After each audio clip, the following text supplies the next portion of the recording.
The memory still lingers, the dry piece of bread at my sister's wedding. It wasn't just bread. It was a message. Reminder.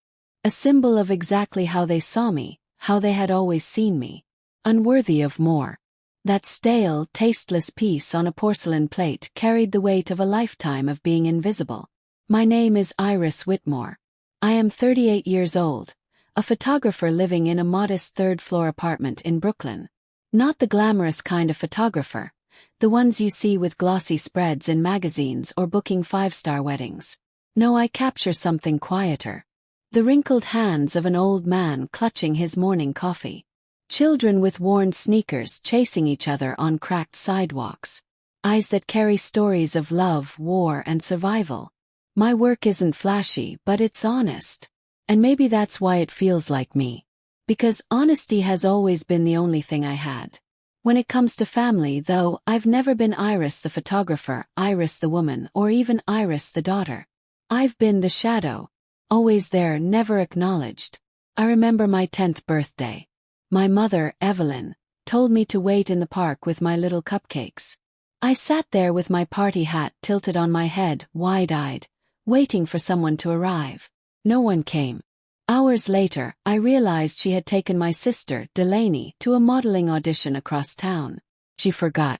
My birthday didn't exist because Delaney's sparkle always outshined my day. I rode the subway home, cupcakes untouched on my lap, pretending it didn't hurt. Then came high school graduation.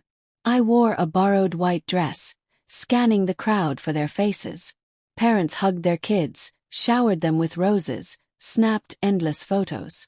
I stood alone at the curb until my best friend's dad offered me a ride home. That night, when I asked where they'd been, my mother gave a thin smile and said, "We thought your graduation was tomorrow." As if that erased the ache. And then the holiday cards. Perfectly staged photos in front of fireplaces. Everyone smiling in coordinated colors. Everyone except me. I wasn't included, not once. It wasn't anger that kept me quiet.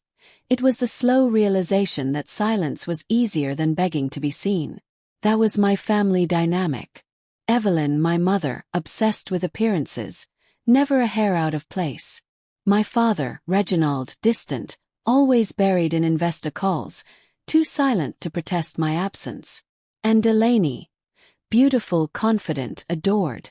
She never had to be cruel. She simply didn't see me. Like a star that doesn't notice the shadow at its feet. And then came the invitation. Heavy paper, gold lettering addressed not as my sister Iris, but coldly, Miss Iris Whitmore. A reminder that my attendance was required, but my belonging was not. But the universe has a strange way of balancing things. Days later, another envelope arrived. This one from the Clarion Gallery. My photographs had been chosen for their spring showcase. For once, someone saw me. Someone valued what I created. 2 invitations. One to a wedding where I'd be forgotten. One to a gallery where I'd finally be seen. And that's where the question began to burn inside me. Would I walk into my sister's wedding as the forgotten daughter, or stand at last as the woman I've quietly become? The Baystone Grand Hotel shimmered beneath the winter sun, its towering columns and golden doors gleaming like a shrine to wealth and legacy. It was the kind of place where chandeliers sparkled like constellations and laughter echoed off marble walls. A perfect setting for my sister, the star of the family. I stepped out of the car in my emerald dress. Modest, clean lines, no sequins, no lace. Elegant but quiet like me. As soon as I crossed the threshold, I knew exactly where I belonged in their world. Not in the center, but in the margins.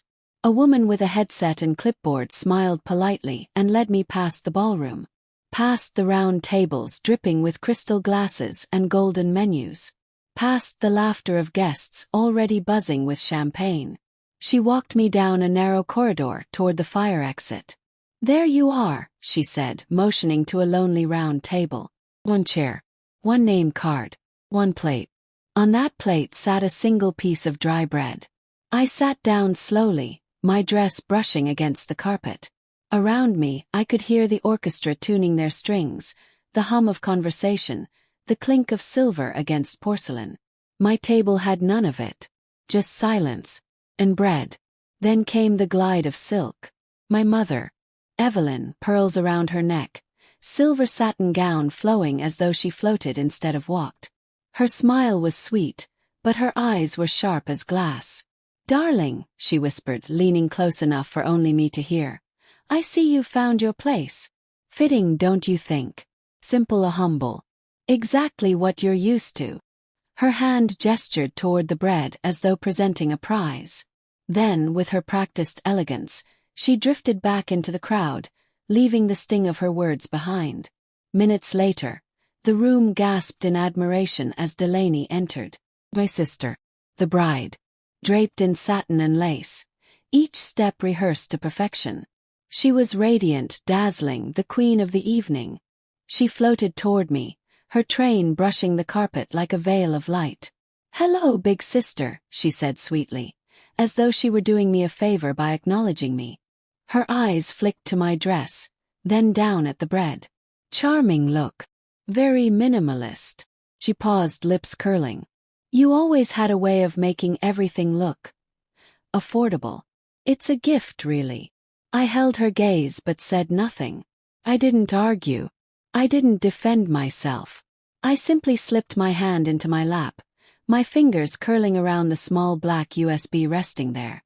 It wasn't revenge I carried. It was truth. Weeks earlier at her engagement party, my camera lens had captured more than smiles and champagne toasts. It caught what she thought no one else could see. Messages, moments, a secret she believed was buried.